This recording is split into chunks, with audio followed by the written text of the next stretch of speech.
Assalamualaikum semuanya. Semoga kalian semua dalam keadaan sehat dan dilancarkan rezekinya. Amin ya robbal alamin.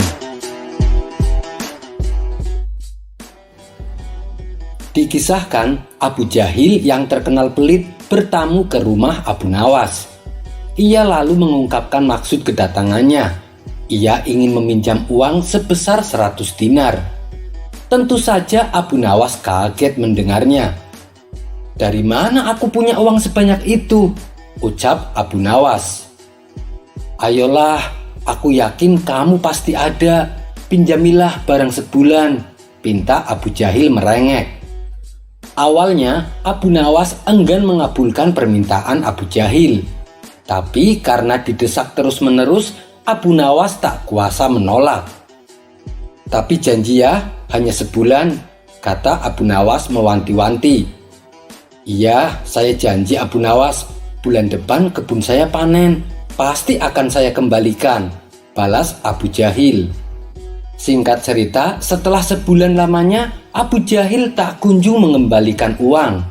Padahal saat itu, kebun milik Abu Jahil hasil panennya banyak dan melimpah.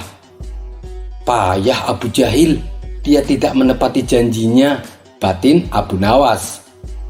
Karena sedang sangat membutuhkan uang, Abu Nawas terpaksa mendatangi rumah Abu Jahil untuk menagih hutangnya. "Mana janjimu Abu Jahil? Katanya dalam sebulan kamu akan mengembalikan uangnya," ucap Abu Nawas. Abu Jahil pun menjawab bahwa dirinya belum bisa membayar hutang.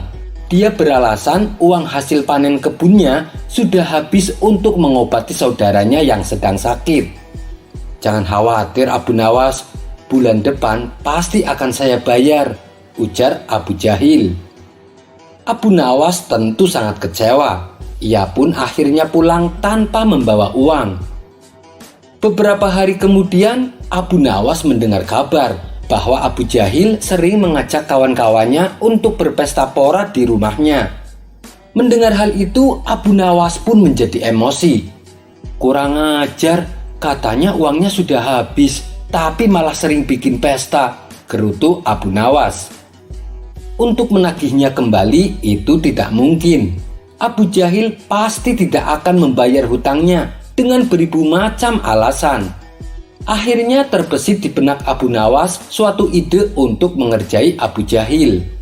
Esok harinya, pergilah Abu Nawas menemui sahabatnya yang ada di kampung seberang. Ia pun mulai mengatur siasat dan meminta bantuan sahabatnya itu. Setelah siasatnya sudah diatur dengan matang, maka Abu Nawas segera mendatangi rumah Abu Jahil. "Kenapa kemari Abu Nawas? Kan sudah kubilang mengembalikan uangnya bulan depan," kata Abu Jahil. "Kamu jangan salah paham Abu Jahil.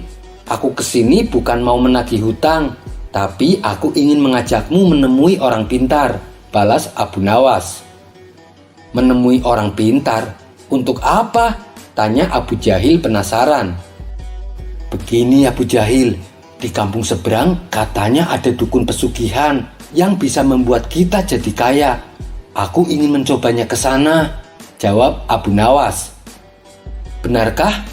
Baiklah Abu Nawas, aku ikut. Aku juga pengen kaya," sahut Abu Jahil kegirangan. Singkat cerita, sampailah Abu Nawas dan Abu Jahil di rumah seorang dukun pesugihan. Setelah keduanya dipersilahkan masuk, dukun tersebut bertanya, "Ada keperluan apa kalian kemari?" Abu Nawas lalu mengungkapkan keinginannya bahwa dia ingin kaya tanpa harus bekerja. "Oh, itu gampang, tapi ada syaratnya," ujar dukun tersebut. "Apa itu syaratnya?" tanya Abu Nawas. "Syaratnya harus ada tumbal, tapi jangan khawatir, tumbalnya tidak harus dari keluarga. Orang lain juga bisa dijadikan tumbal.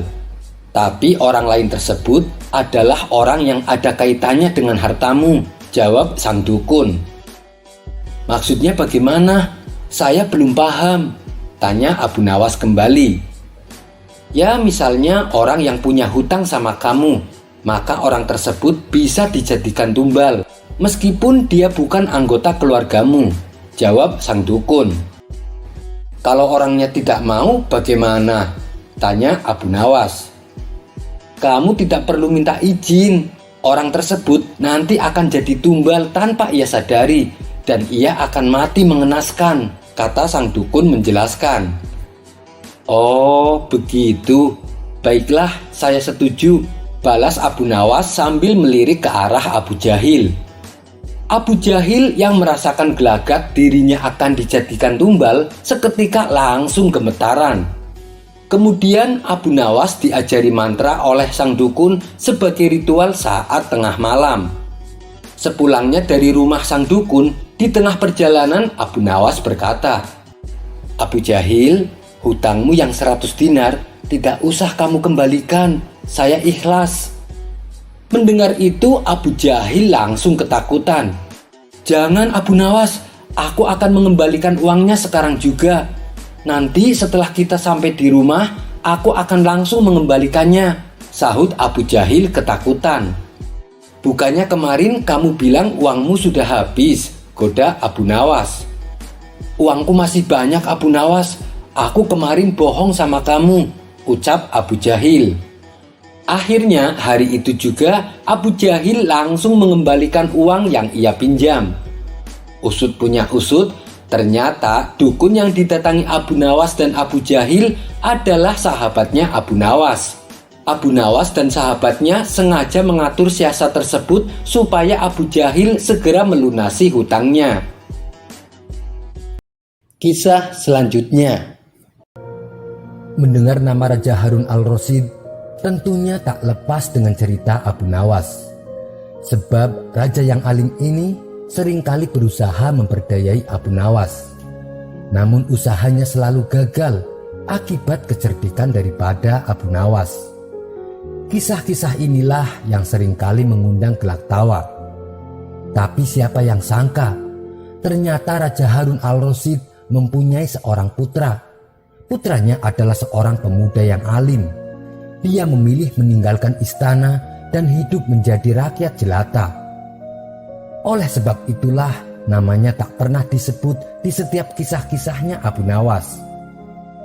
Di dalam kitab Ghuraba min al-Mu'minin, karya ulama besar bernama Imam Al-Ajuri, diceritakan suatu saat Abdullah bin Faraj sedang membutuhkan seorang kuli untuk bekerja di rumahnya. Abdullah pun bergegas menuju ke pasar mencari kuli yang bersedia membantunya. Setelah berkeliling di pasar, matanya tertuju pada seorang remaja berkulit kuning langsat yang tangannya membawa bungkusan besar. Bajunya berupa jubah yang terbuat dari kain berbahan bulu domba kasar. Pemuda itu tampak duduk sendirian di belakang pasar. Abdullah lalu menghampiri pemuda tersebut dan bertanya, "Maukah kamu bekerja untukku?" Pemuda itu menjawab, "Iya, saya mau." "Berapa upah yang kamu inginkan?" tanya Abdullah. "7 danik," jawab si pemuda itu kembali. "Baiklah, saya setuju," balas Abdullah. Pemuda itu lalu berkata, "Tapi ada syaratnya, Tuan." Abdullah bin Faraj bertanya, "Apa syaratnya?" "Syaratnya adalah jika datang waktu duhur dan asar, izinkan saya berhenti sebentar untuk menunaikan sholat," jelas si pemuda. Keduanya pun sepakat. Kemudian pemuda itu diajak ke rumah Abdullah bin Faraj. Setibanya di rumah Abdullah, pemuda itu diperintahkan untuk memindahkan barang-barang dari satu tempat ke tempat yang lain. Ia bekerja penuh dengan semangat tanpa ada sepatah kata pun yang terucap. Saat tiba waktu duhur, pemuda itu langsung menghentikan pekerjaannya. "Wahai Tuan, waktu duhur sudah tiba. Saya akan berhenti sebentar untuk menunaikan sholat," ucap si pemuda kepada Abdullah bin Faraj. "Silahkan saja," balas Abdullah. Setelah selesai sholat duhur, pemuda itu kembali meneruskan pekerjaannya. Seperti biasa, ia bekerja dengan semangat tanpa ada kata yang terucap. Setelah tiba waktu asar, si pemuda kembali meminta izin untuk sholat asar. Ia pun bergegas menunaikan sholat asar dan kembali bekerja hingga menjelang maghrib. Kemudian Abdullah bin Faraj memberikan upah sesuai kesepakatan. Setelah mendapatkan upah, pemuda itu pun langsung pamit pulang. Beberapa hari kemudian, Abdullah bin Faraj membutuhkan tenaga kuli lagi. Sang istri menyarankan untuk memakai jasa tenaga pemuda tempo hari, sebab kerjanya bagus dan giat serta tak banyak bicara. Pagi harinya Abdullah bin Faraj menuju ke pasar. Setibanya di pasar, Abdullah tidak menemukan pemuda yang dicarinya. Lantas ia bertanya kepada orang-orang yang ada di pasar. Salah satu dari mereka menjawab, "Pemuda yang engkau cari hanya ke pasar setiap hari Sabtu saja, dan ia senantiasa duduk sendirian di belakang pasar." Abdullah lalu pulang dan kembali ke pasar pada hari Sabtunya. Ternyata benar, Abdullah mendapati si pemuda sedang duduk sendirian di belakang pasar. "Kamu mau bekerja untukku lagi?" tanya Abdullah. "Anda sudah tahu berapa upahku dan apa syarat-syaratnya kan?" kata si pemuda. "Iya, saya sudah tahu," balas Abdullah. Abdullah pun lalu kembali mengajak si pemuda ke rumahnya. Si pemuda bekerja dengan baik sebagaimana waktu yang lalu. Ia juga menunaikan sholat duhur dan asar tepat pada waktunya. Setelah pekerjaan selesai, Abdullah memberikan upah dan menambahinya. Namun pemuda itu menolak. Ia hanya mau menerima upah sesuai dengan perjanjian. Berulang kali Abdullah membujuk si pemuda agar mau menerima tambahan upahnya. Akan tetapi pemuda tersebut justru menjadi marah. Ia pun langsung meninggalkan Abdullah tanpa mengambil sepeser pun upahnya.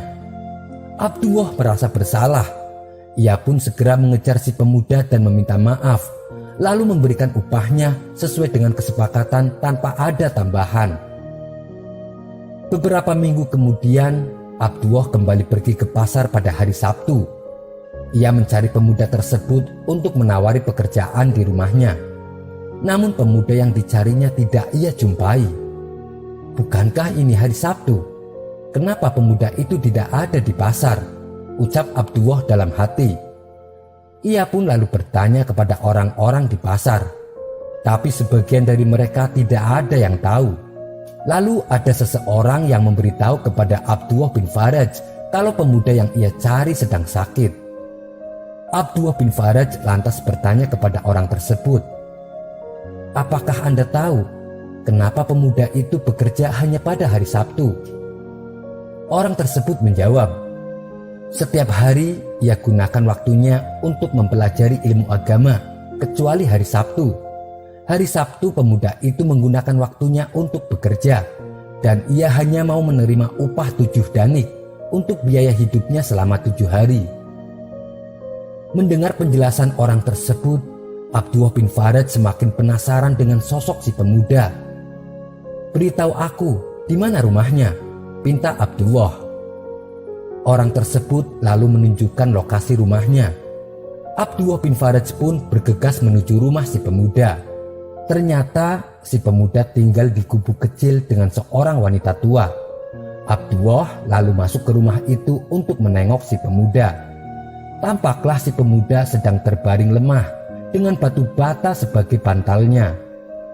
Abdullah pun menjadi iba. Ia lalu berkata kepada si pemuda, "Apakah engkau butuh bantuan?" Pemuda itu menjawab dengan suara lemah, "Iya, kalau tidak merepotkan Tuan." "Tidak, insya Allah tidak merepotkanku," balas Abdullah. Pemuda itu kemudian berkata, "Apabila aku mati nanti, jualah jubah bulu kambingku, dan uang hasil penjualan gunakanlah untuk membeli kain kafan. Tapi sebelum engkau menjual jubahku, bukalah sakunya, karena di dalamnya ada sebuah cincin. Setelah aku mati nanti, perlihatkan cincin itu kepada Raja Harun al-Rasyid. Bila ia melihatnya, ia pasti akan memanggilmu. Lalu berikanlah cincin itu kepada Raja Harun al-Rasyid." Abdullah pun menyanggupi permintaan pemuda itu. Setelah si pemuda wafat, Abdullah bin Faraj pergi ke kota Baghdad untuk menemui Raja Harun al-Rasyid. Setibanya di kota Baghdad, Abdullah bin Faraj melihat rombongan kerajaan sedang melintasi jalan kota. Ia lalu mencari posisi agar terlihat oleh Baginda Raja. Ketika Baginda Raja dan para pengawal melintas tepat di depannya, Abdullah bin Faraj langsung berteriak, "Wahai Amirul Mukminin, saya punya titipan untuk Anda." Abdullah bin Faraj lalu menunjukkan cincin si pemuda itu kepada Baginda Raja. Melihat cincin yang dibawanya, Baginda Raja memerintahkan pengawal untuk mengajak Abdullah bin Faraj ikut bersamanya ke istana. Setelah sesampainya di dalam istana, Abdullah bin Faraj dipersilahkan duduk dan dihidangkan berbagai makanan dan buah-buahan. "Dari mana engkau dapatkan cincin itu?" tanya Baginda Raja kepada Abdullah.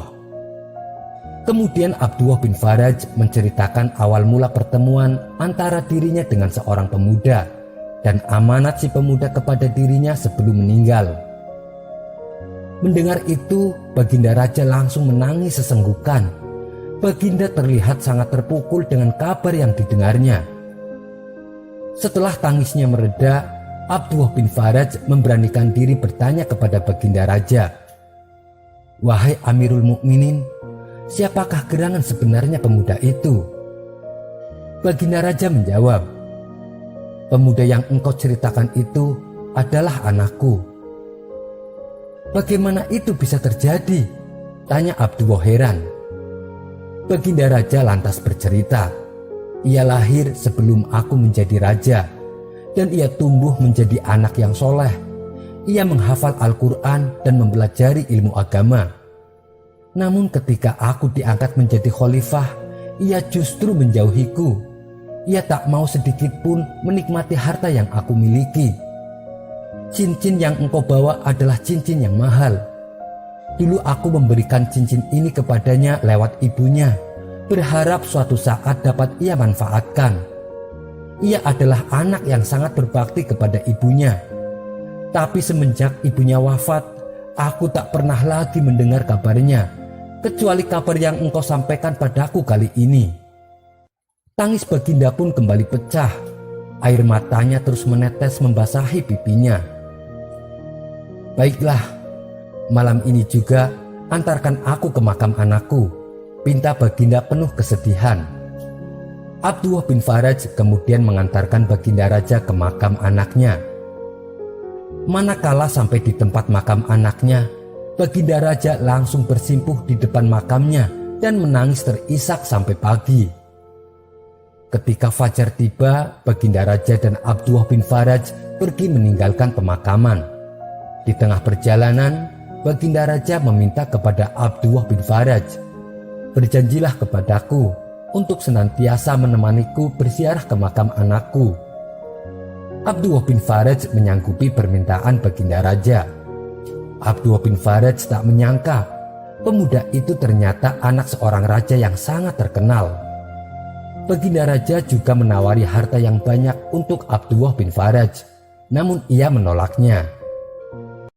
Kisah selanjutnya. Setelah azan zuhur berkumandang, kegiatan belajar mengajar di rumah Abu Nawas sementara dihentikan. Abu Nawas lantas mengajak para murid-muridnya pergi ke masjid untuk menunaikan sholat berjamaah. Abu Nawas tahu betapa bandelnya para muridnya. Oleh karenanya, Abu Nawas terus mengawasi mereka. Jangan sampai ada yang menyelinap tidak ikut sholat berjamaah. Tetapi sebagai guru, Abu Nawas merasa tidak pantas bila berjalan di belakang muridnya. Ia pun menemukan ide. Ia mengendari keledai di depan rombongan muridnya. Namun posisi duduknya membuat para muridnya tertawa. Begitu juga dengan warga yang melihatnya. Pasalnya, Abu Nawas mengendarai keledai dengan posisi duduk menghadap ke belakang. Tujuannya sih supaya ia bisa terus mengawasi muridnya. Salah satu warga heran dengan tingkah Abu Nawas ini. Orang itu pun berkata kepada Abu Nawas, "Hei Abu Nawas, kau mengendarai keledainya terbalik tuh." Dengan entengnya Abu Nawas menjawab, Aku sudah menghadap ke arah yang benar, keledaikulah yang menghadap ke arah yang salah. Kisah selanjutnya. Abu Nawas sudah terlalu sering mengerjai banyak orang. Raja Harun al-Rasyid sendiri tak luput dari keusilan Abu Nawas. Berulang kali sang raja ingin membalaskan dendam namun selalu gagal. Yang ada malah sang raja sendiri yang kena batunya. Namun sepandai-pandainya tupai melompat pasti akan jatuh juga. Itulah perumpamaan yang pas disematkan kepada Abu Nawas. Karena kali ini Abu Nawas yang kena apes, dikelabui oleh komplotan penipu. Akibatnya Abu Nawas kena semprot kemarahan istrinya. Ibarat sudah jatuh malah tertimpa tangga. Kejadian ini berawal ketika Abu Nawas disuruh oleh sang istri untuk menjual keledainya. Berangkatlah Abu Nawas menuju ke pasar. Di tengah perjalanan Abu Nawas diperhatikan oleh 4 kawanan penipu. Mereka tidak tahu kalau orang tua yang membawa keledai adalah Abu Nawas. Begitu juga dengan Abu Nawas, tidak mengenal mereka sebagai komplotan penipu. Mereka lalu menyusun siasat untuk menipu Abu Nawas. Datanglah penipu pertama menghampiri Abu Nawas dengan mengaku sebagai juragan kambing. "Apakah Tuan hendak menjual kambingnya?" tanya penipu pertama. "Iya, tapi ini bukan kambing," balas Abu Nawas. "Loh, kalau bukan kambing, lalu itu hewan apa?" tanya penipu pertama dengan berpura-pura heran. "Ini adalah hewan keledai," tegas Abu Nawas. "Kalau kau anggap itu adalah keledai, silahkan jual aja sendiri ke pasar dan tanya harganya," ujar si penipu sambil tertawa dan berlalu meninggalkan Abu Nawas. Abu Nawas nampaknya belum terpengaruh dengan ucapan penipu pertama. Untuk meyakinkan bahwa hewan yang dibawanya adalah keledai, Abu Nawas menaikinya dan melanjutkan perjalanan menuju pasar. Belum sampai ke pasar, Abu Nawas kembali dihampiri oleh penipu kedua. "Dasar orang tua stres, hewan kambing kok ditunggangi," ucap penipu kedua. Abu Nawas kaget mendengarnya. Ia pun membalas omongan penipu kedua. "Apakah Tuan buta? Ini hewan keledai," gerutu Abu Nawas. "Kalau ini kambing, mana mungkin aku menungganginya," sambungnya. Penipu kedua berpura-pura tertawa mendengar jawaban Abu Nawas. "Orang stres kalau diberitahu bukannya terima kasih tapi malah nyolot," ucap penipu kedua sambil berlalu meninggalkan Abu Nawas. Abu Nawas masih belum terpengaruh dengan upaya penipu kedua. Ia tetap melanjutkan perjalanannya menuju pasar. Datanglah penipu ketiga menghampiri Abu Nawas. "Baru kulihat ada kambing yang begitu kuat," ucap penipu ketiga kepada Abu Nawas. "Apa maksudmu?" tanya Abu Nawas heran. "Kambing Anda bisa kuat berjalan, padahal engkau menaikinya," jawab penipu ketiga dan berlalu meninggalkan Abu Nawas. Pikiran Abu Nawas mulai goyah. "Ini kambing atau keledai?" tanya Abu Nawas dalam hati. Pasalnya sudah 3 orang yang ia jumpai, mereka semua mengatakan bahwa hewan yang dibawanya adalah kambing. Abu Nawas pun mulai timbul keraguan, apakah ini kambing atau keledai. Kesempatan ini langsung dimanfaatkan oleh penipu keempat. Ia segera menghampiri Abu Nawas. "Apakah kamu hendak menjual kambingnya? Kalau boleh, saya beli dengan harga 5 dirham untuk keperluan hajatan. Saya sudah keliling pasar hewan, tapi tak menemukan kambing yang cocok. Begitu melihat kambing Anda, saya merasa tertarik karena terlihat bersih dan agak gemukan," kata si penipu keempat kepada Abu Nawas. Dengan nada ragu, Abu Nawas bertanya, "Apakah Anda yakin ini adalah kambing? Bukankah ini keledai?" Si penipu keempat menjawab, "Ya iyalah, itu hewan kambing. Masa saya mau menyembelih keledai untuk hajatan?" Akhirnya dengan berat hati, Abu Nawas menjual keledainya kepada penipu keempat dengan harga 5 dirham. Setelah sampai di rumah, Abu Nawas lalu menjadi bulan-bulanan istrinya.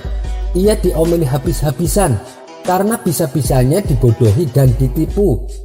Sang istri marah karena harga keledai yang seharusnya laku 50 dirham hanya dijual 5 dirham. Itu sama saja seperti harga kambing. Karena tak tahan dengan omelan istrinya, Abu Nawas lalu pergi keluar rumah. Ia pergi ke hutan untuk menyendiri. Dalam kesendiriannya, Abu Nawas tak habis pikir, kenapa ia bisa dikelabui oleh 4 kawanan penipu yang tak dikenalnya. Dan ia berniat membalaskan dendam perlakuan mereka. Bukan Abu Nawas namanya kalau tidak menemukan ide yang cemerlang.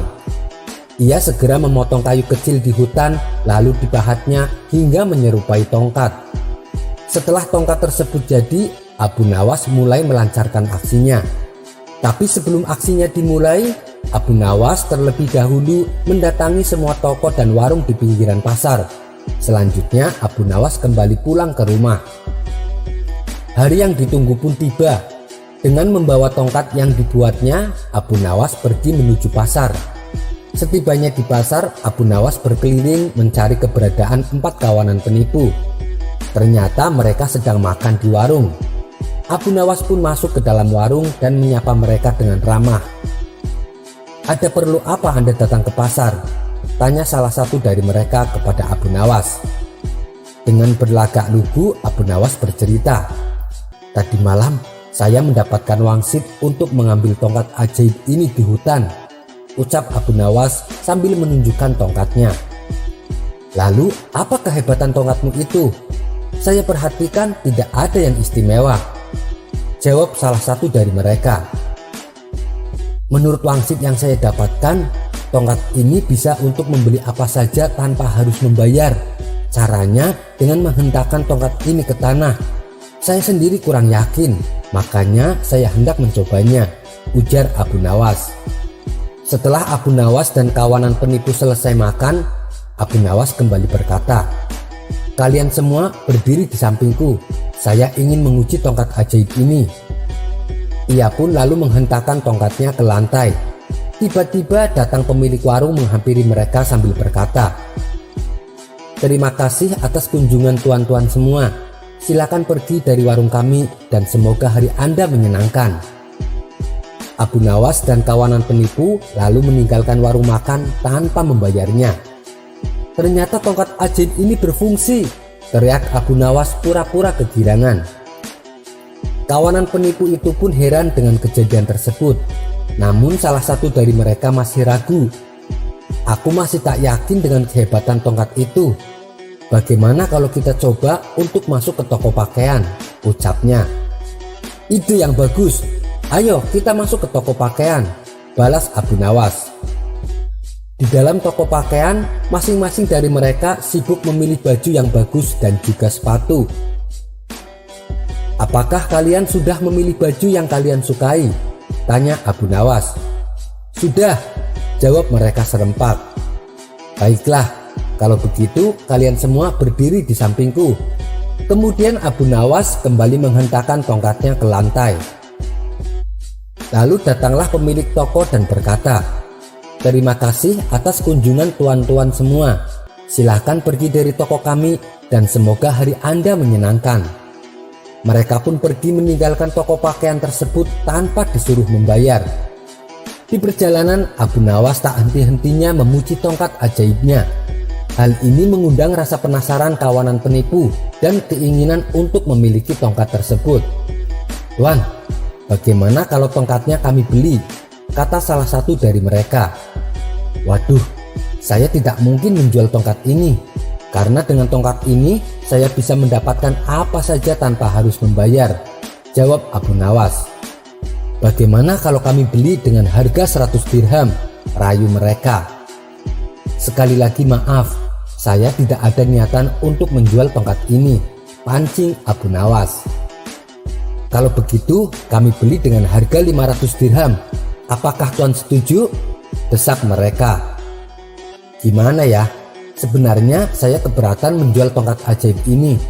Tapi karena kalian sangat menginginkannya, baiklah saya terima," balas Abu Nawas dengan berpura-pura kecewa. Setelah transaksi selesai, Abu Nawas pulang ke rumah dengan membawa uang 500 dirham. Sedangkan kawanan penipu kembali ke warung makan untuk merayakan tongkat ajaibnya. Ketika mereka selesai makan, salah satu dari mereka menghentakkan tongkatnya ke lantai. Si pemilik warung datang menghampiri mereka. dan meminta bayaran atas hidangan yang mereka makan. Kawanan penipu itu pun terkejut. "Kenapa kamu meminta bayaran? Bukankah tadi waktu kami makan bersama orang yang membawa tongkat ini, kamu tidak meminta bayaran sama sekali?" kata mereka. Si pemilik warung menjawab, "Iya benar, karena orang yang bersama kalian sebelumnya sudah datang ke warung ini dan memberikan uang untuk 5 porsi makanan." Mendengar jawaban itu, 4 kawanan penipu langsung tertunduk lemas. Mereka akhirnya mendapatkan balasan dari Abu Nawas atas perbuatannya. Sampai bertemu lagi di kisah selanjutnya. Wassalamualaikum warahmatullahi wabarakatuh.